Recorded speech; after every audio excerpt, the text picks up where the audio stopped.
रावल खान पुलाद में सख्त कदम खणंदो। तव्हां जेकॾहिं लापरवाही कई ऐं ॻोठ जे कंहिं बि माण्हूअ खे ज़ख़्म रसियो त मां तव्हांखे चीरे फाड़े छॾींदुसि। तव्हां सां का बि रिआयत कोन थींदी। इन करे पहिरे खे राति ॾींहुं सख़्तु करे छॾियो। लापरवाही जी सूरत में तव्हांखे सज़ा तौरु मौत मिलंदो।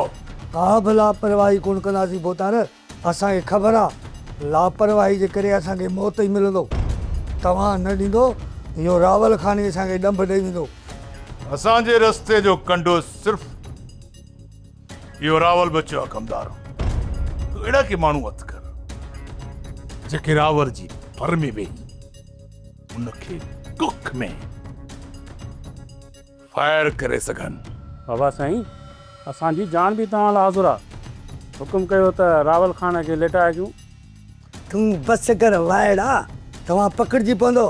रांदो असांखे बि न भॼारींदो। बाबर साईं ॻोल्हणा पवंदा, अहिड़ा माण्हू ॻोल्हणा पवंदा जंहिंजे मथां रावल जो शक न वञे। मां नथो चाहियां त इहो रावल असांखे को नुक़सानु पहुचाए।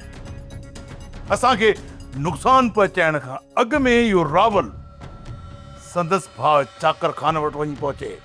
हितां जो अमन बहाल करण जे लाइ इन रावल जो मौत ज़रूरी आहे।